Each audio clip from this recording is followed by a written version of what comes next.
his return to the UN General Assembly, US President Donald Trump has accused China and India of being the primary funders of the Ukraine war through their purchases of Russian oil. Now, he repeated claims of brokering peace between India and Pakistan and ending that seven so-called unendable wars. Now, Trump has dismissed climate change as the greatest con job ever perpetrated. And he's also mocked the UN for a weak response on war and migration and blasted allies for recognizing a Palestinian state. Now, he even took aim at the UN headquarters itself, joking about broken escalators and teleprompters. Now, like I said, Trump has once again went on a tirade against India and China over the issue of buying Russian oil. Let's listen into his comments coming from the UNGA. What bad leadership can do to a country. Look what happened to the United States, and look where we are right now in just a short period of time. The only question now is how many more lives will be needlessly lost on both sides. China and India are the primary funders of the ongoing war by continuing to purchase Russian oil. All right, so those are the comments coming on Russian oil. But Trump also spoke at the UNGA about his tariffs and that his tariffs will stop wars. Let's listen into those comments.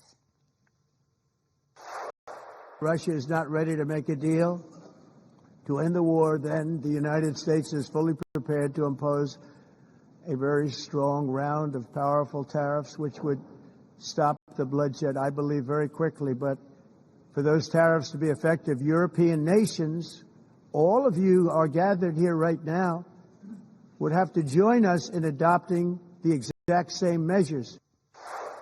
All right, so those are the comments coming from Donald Trump. But Sumita Kareer, my colleague, is here joining us now to break down Trump's comments at the UNGA and analyze what these really mean for U.S. relations with India. Now, after the recent thawing between the two sides, is Trump upping his rhetoric once again? What should we understand from this roller coaster of emotions? Sumita, over to you. What does this really mean for India and U.S. ties? That's right. Donald Trump's address at the UNGA began by him claiming that this is the golden age of America. Donald Trump supported that claim by mentioning that inflation has bottomed out. He also suggested that gasoline prices are down, energy prices are down. He also suggested that stock markets are doing better than they have ever done, while also speaking about the fact that the United States, during his past 7-8 months since he's been a president, once again have been able to strike historic trade deals with several countries across the globe. But more importantly, he once again took a potshot at India for its energy trade with Russia. In fact, this time around, he's not just attacked India, but he's clubbed India and China. He's hyphenated India and China, and he suggested that both of them are propelling Russia's war. In fact, they're stating that both of these countries are primary funders of Russia's war, and the United States is prepared to impose a strong round of tariffs. He also suggested that he will perhaps be talking today with EU energy purchases from Russia. He also suggested and called on the United States to join US in anti-Russian oil measure, and that UN is funding an assault on Western countries. So once again, Donald Trump continuing with his tirade against India, against China, as far as their energy trade or oil trade with Russia is concerned. Now, remember, this is coming in at a time when Marco Rubio, the U.S. Secretary of State, had a meeting with External Affairs Minister Dr. S. Jaishankar, which was seen positively by both the sides. In fact, both the sides agreed to keep the momentum going. They held talks in several sectors, including pharma, including energy, critical minerals, and they also suggested that they appreciate, United States in an official communication suggested that it appreciates continued dialogue with India. Marco Rubio once again reiterating that the ties that the United States has with India is one of the most critical relationship at the moment that the United States has. This is also coming in at a time when the Commerce Minister, Piyush Goyal, is in the United States for negotiating a trade deal with the United States side. So how should Donald Trump's commentary be read, given the fact that he, in the past, has softened his stance, but once again has continued to attack India for its energy trade? Will it have a bearing on the trade negotiations that are currently underway in the United States? Well, that remains to be seen. All right, thank you so much, Sumita, for analyzing all of that for us. But in fact, we also got up with a whole host of experts to decode Trump's commentary at the UNGA. Let's take a look. think there are certain red lines that I think Trump now imagines to be there regardless. So I think that is one. The second is the fact that whether the issue of trade, whether certain red lines can be pushed. I think there India has shown that it can be more conciliatory, that it can really push back certain. It's ready to talk and bring certain conciliations at the table because those come with not just immediate harm, but I think in long term also reformation for India's own economy and economic status. So I think there is a calculus of benefit and cost benefit analysis when you talk about trade.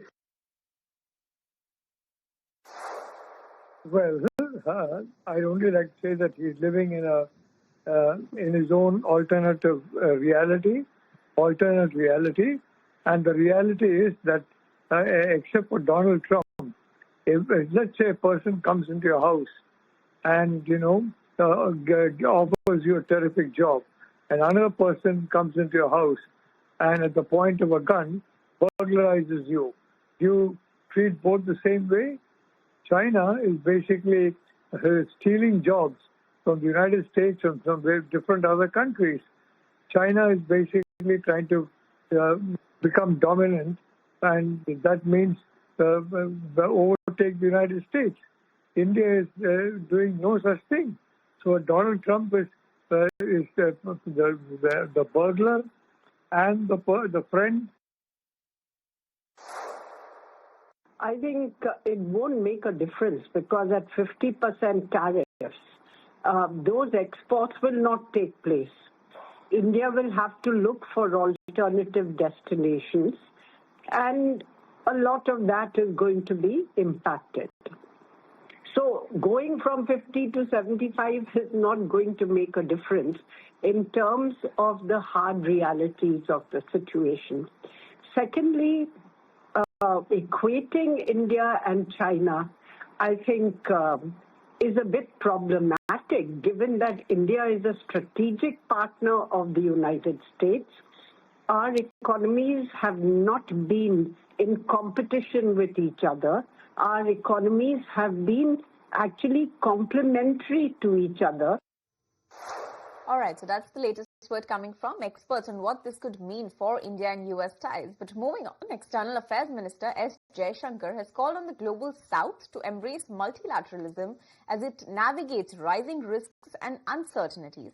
Now, proposing a united front, he has urged nations to leverage their unique strengths like vaccines, digital expertise, education, agriculture, and also small businesses for that culture for mutual benefit. Now, Jaishankar also pressed for climate justice tailored to the South's responsible use of emerging technologies such as AI and the reforms in UN to make global governance more inclusive. So that's the latest word coming from the External Affairs Minister. But shifting focus, French President Emmanuel Macron found himself struck behind a barricade in New York after police halted him for President Trump's motorcade. Now, video on social media shows Macron joking with the officer before phoning Trump directly from the sidewalk, quipping, "Guess what? I'm waiting in the street for you." That's the quote that came from him. Now, the light-hearted exchange quickly turned diplomatic with Macron, using the call to discuss Gaza and other global issues as well. So those are the latest comments that we're tracking, global comments that we're tracking. But moving on, experts believe that there is a silver lining emerging for India's blooming